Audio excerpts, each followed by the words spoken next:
Alors, dans la troisième partie de la dissertation, je vais essayer de montrer que le propre du désir, c'est précisément d'inventer, voire de réinventer un ordre. Que le désir a cette capacité à imprimer en nous, lorsqu'il se fait volonté, mais aussi sur le réel, un ordre qui est le sien et qui est aussi, de ce fait, le nôtre. J'ai souvent trouvé cette conclusion-là, cette troisième partie-là dans les copies, mais j'ai souvent remarqué, sauf dans une copie, qu'il manquait un argument charnière pour pouvoir prouver cela. À partir du moment où vous avez prouvé en 2 ou en 1 qu'il y a un ordre du désir, un ordre contraignant qui se fait d'ailleurs injonction, pour pouvoir montrer que le désir reste libre, reste créateur et qu'il ne se contente pas de refléter de manière conservatrice des structures préexistantes, il faut montrer qu'il y a entre tous les ordres, entre toutes les structures sociales, culturelles, naturelles que le désir reflète, du jeu, d'accord, comme une porte qui ferme mal. Voilà. Que ces structures, ces ordres ne sont pas totalement ajustés. Et que le sujet désirant, de ce fait, n'est jamais totalement ajusté aux structures qu'il a intériorisées, parce qu'il vit précisément au carrefour de différentes structures et de différents champs sociaux. Et il a intériorisé de ce fait des habitus contradictoires. Et ces habitus contradictoires créent des situations de désajustement, des situations de crise qui sont des occasions pour le sujet de prendre conscience en fait, par contraste, par la rencontre avec un habitus différent, je ne sais pas, dans un mariage mixte par exemple, de prendre conscience des habitus qu'il a intériorisés et donc par là de s'en libérer. Je crois que l'un des arguments clés, c'est celui qu'on avait vu l'an dernier en première année pour les ECS 1, les anciens ECS 1, mais maintenant tout ça commence à remonter pour vous. La critique de la sociologie marxiste ou encore de la sociologie de Bourdieu ou de Foucault, dont je parlerai tout à l'heure. Cette critique, portée par un disciple de Bourdieu qui s'appelle Bernard Lahire, dans L'homme pluriel, qui vise à montrer que ces sociologies-là sont réductrices.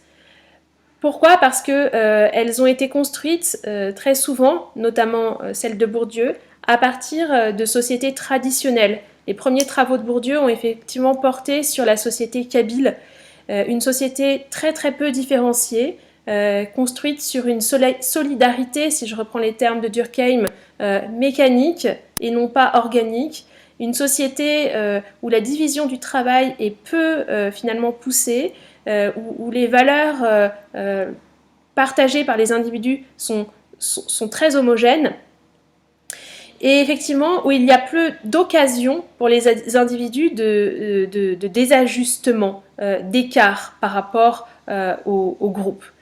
Ce n'est pas le cas, nous dit Bernard Lahire, de nos sociétés contemporaines, qui sont plutôt des sociétés à solidarité organique, où la division du travail est extrêmement poussée, où il y a une très très forte différenciation. Et dans ces sociétés-là, eh bien, il n'est pas rare, il est même très fréquent que les individus se trouvent à la croisée de champs sociaux contradictoires, et qu'ils aient intériorisé en eux-mêmes des habitus, des ordres, des structures concurrentes qui les poussent à finalement devoir se remettre en question de manière perpétuelle. Et donc cela laisse une place pour la décision. Je reviens juste sur un point.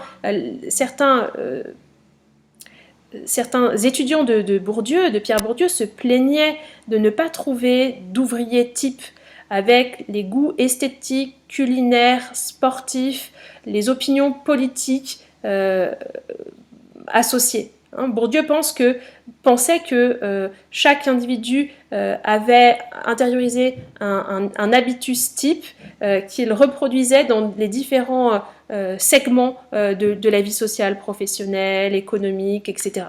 Et les étudiants de Bourdieu, dans leurs enquêtes de terrain, ont du mal à reconnaître cet habitus type qui se répète. Et c'est ce qui d'ailleurs rend le concept de classe sociale, concept marxiste de classe sociale assez discutable. C'est que il est difficile de repérer véritablement des groupes complètement homogènes. Voilà. Et cela nous pousse à dire, avec Bernard Lahire, que l'homme est toujours pluriel, qu'il se trouve à la croisée de pratiques socialisatrices concurrentes qui font donc naître en lui des crises et qui ouvrent un espace possible et pour la décision et aussi pour l'innovation.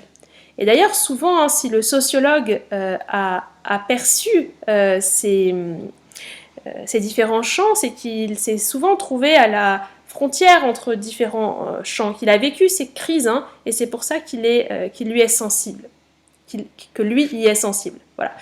Quelques exemples littéraires, je crois que justement la recherche du temps perdu est une analyse assez fine, qui nous montre que certes, il y a ces champs, il y a ces cercles, ces salons qui ont chacun leur système de signes, leur structure, leurs habitus propres, mais justement, beaucoup d'individus de la recherche naviguent d'un salon à l'autre et ne se sentent jamais pleinement en accord avec leur salon d'origine. Je pense au narrateur, déjà, qui est reçu tantôt chez les Verdurins, tantôt chez les Guermantes.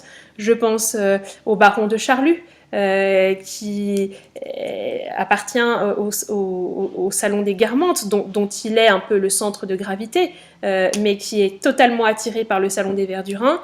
Je pense encore à Swann, très bon exemple. Voilà, autant d'individus qui sont dans ces situations, vous voyez, de désajustement, c'est-à-dire que cet ordre social ne s'est pas totalement imprimé en eux. Et donc pour le désir, quelqu'un qui nous dit ça, concernant le désir, c'est Paul Ricoeur, dans sa philosophie de la volonté, le volontaire et l'involontaire.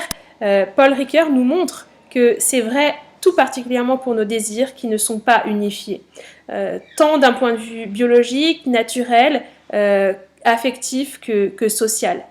Souvenez-vous de cette citation, la vie est une situation non dénouée.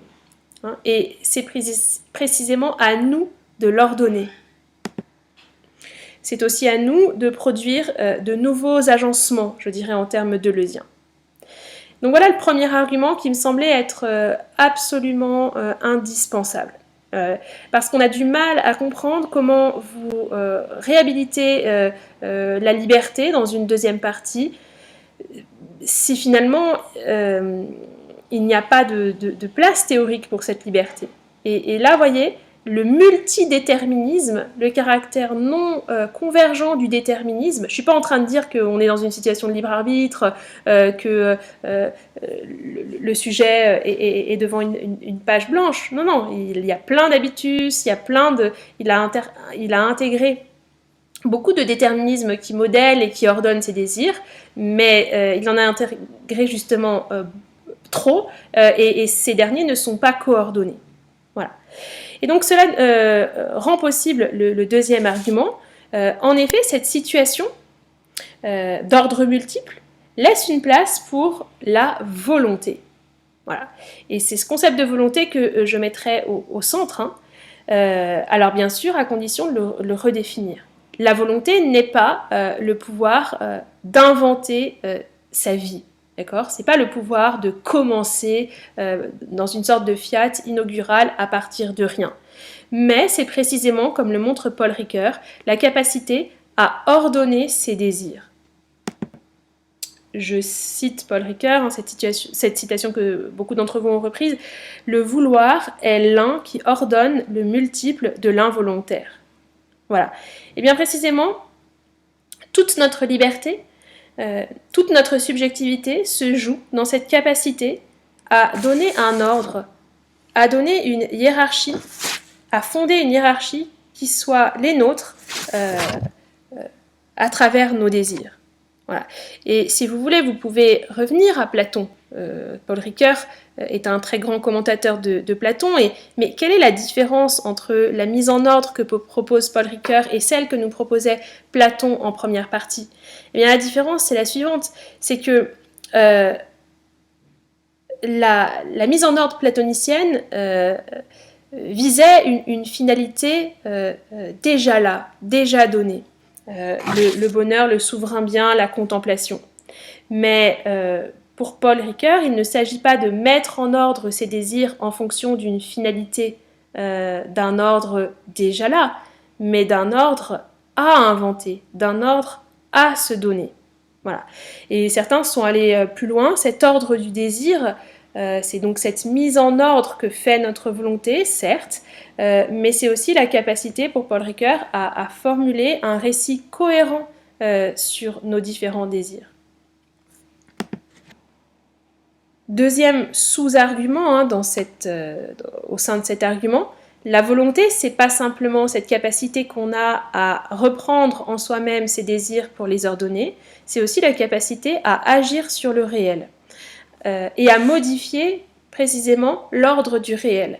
Hein. Peu nombreux sont les élèves qui ont vu que l'ordre du désir pouvait se confrontait très souvent à d'autres ordres. Hein, le principe de réalité chez Freud, par exemple. Voilà. Mais justement, le propre du désir, c'est d'avoir cette capacité ou cette ambition à refuser la réalité. C'est ce qu'on voit chez Sartre ou encore chez Ferdinand Alquier. Désirer, hein, c'est se placer en dehors du cours des choses, en dehors de l'ordre des choses. Parce que le désir est sous-tendu par la conscience qui elle-même tend vers ce qui n'est pas. Alors, attention, elle ne tend pas vers ce qui n'est pas du tout, vers ce qui est impossible. Elle tend dans le projet vers ce qui est possible. C'est-à-dire qu'elle cherche, à travers une situation qui a ses contraintes, eh bien, elle cherche à s'immiscer pour instaurer au sein de ces contraintes un réagencement. Voilà, parce qu'il y a, vous voyez, tout comme le réel, tout comme la vie sociale n'est pas totalement ajustée, il y a quelque chose comme du jeu, eh bien le monde non plus n'est pas totalement un espace contraint. Il y a justement au sein du déterminisme une place encore pour l'initiative. Mais pour cela, il faut réhabiliter la notion de conscience, c'est-à-dire cette capacité qu'on a à s'extraire de ce qui est et à recomposer l'existant à partir du possible. Hein, un être qui désire, eh bien, fait cela. Un être qui désire ne prend pas l'ordre du réel comme le seul ordre possible. Un être qui désire ne prend pas le réel comme la mesure du possible. Voilà. Et on appellera volonté cette capacité qu'a la conscience de s'écarter de l'ordre existant pour imprimer non pas un ordre rigide et obsessionnel comme celui de la passion, mais un ordre rationnel perçu par l'esprit, l'ordre des valeurs qui importent pour l'esprit, l'ordre des idéaux qu'il poursuit. Voilà. Ferdinand Alquier, hein, dans Le désir d'éternité, oppose bien ces deux tendances-là. Hein, la passion, qui est conservatrice, qui va s'accrocher à un ordre passé, et la volonté, qui est créatrice, tournée vers le futur. Et la volonté est la condition de l'action. Agir, c'est pas seulement comme semblent nous le dire les sociologues, ou même Spinoza, Frédéric Lordon, Marx, Foucault, etc. Agir, c'est pas simplement réagir, c'est pas simplement être ballotté par les causes extérieures. Agir, si cela a un sens, c'est ne pas être vaincu par le cours des choses, par l'ordre des choses, mais chercher à imprimer un nouvel ordre à la réalité, un ordre qui ne vient pas d'elle, mais qui vient du désir, lequel désir cherche à incarner dans la réalité nos idéaux. Voilà. Mais évidemment, avec la conscience que cet ordre doit prendre en compte l'ordre préexistant du réel. Hein, et c'est ça la volonté. La volonté contrairement au rêve, au souhait, à la volition, la volonté a le souci des moyens, a la connaissance des contraintes et de l'ordre existant.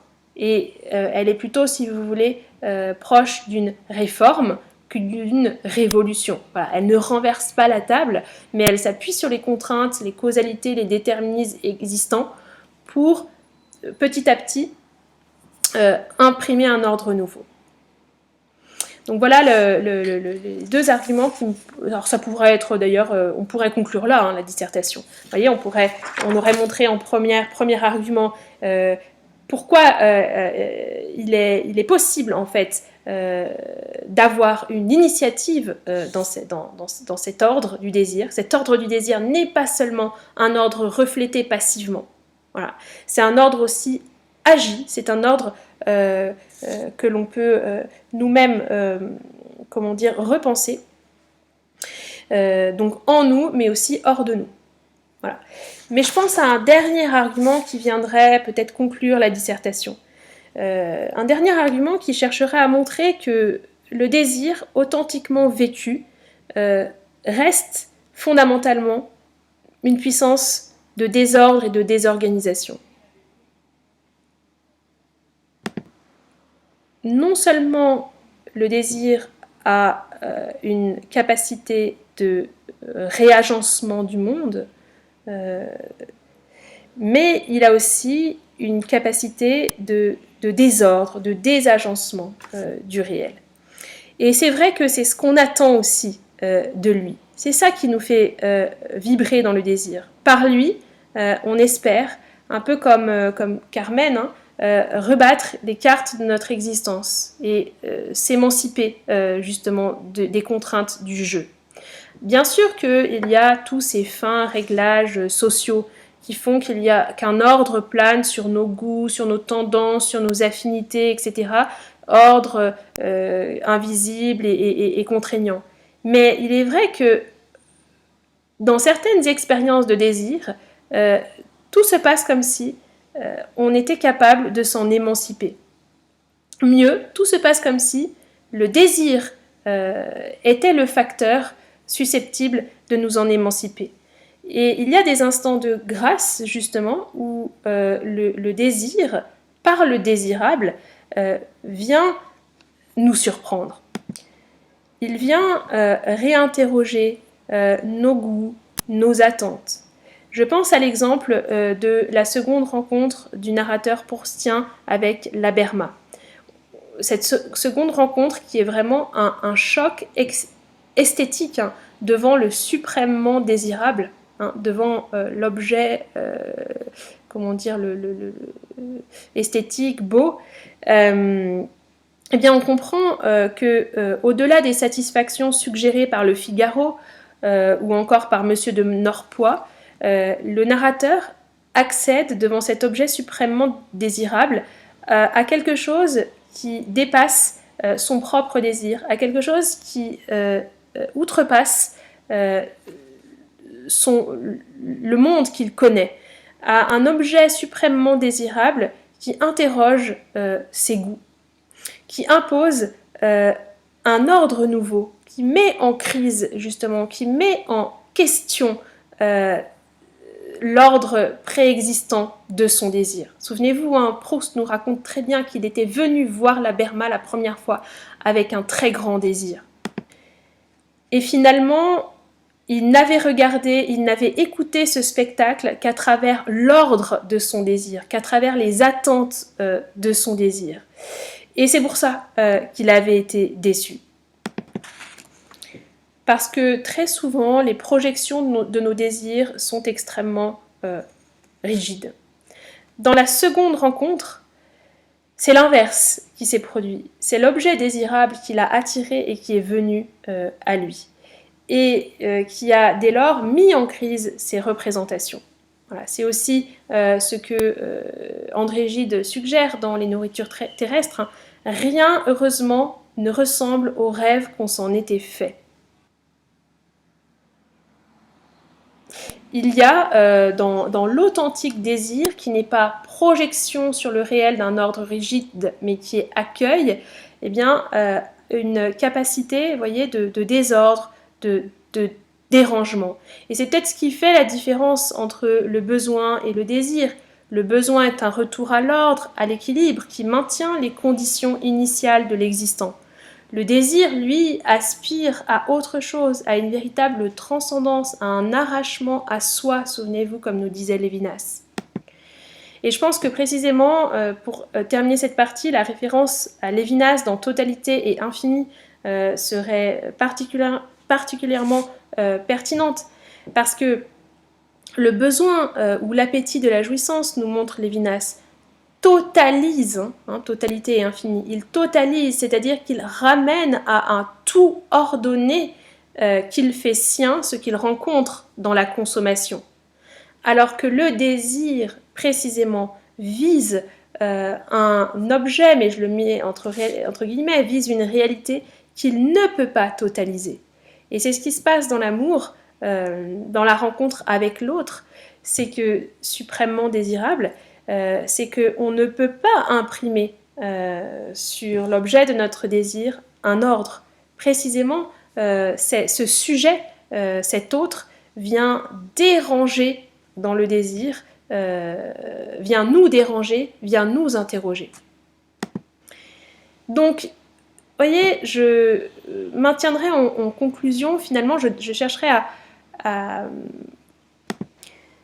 donner raison à l'ère de Carmen, hein, dans l'opéra de Bizet. Oui, le désir est un oiseau rebelle, il est enfant de bohème, si on sait le distinguer de la rigidité, de l'ordre de la passion, ou encore le conservatisme du besoin, si on sait le penser dans son authenticité.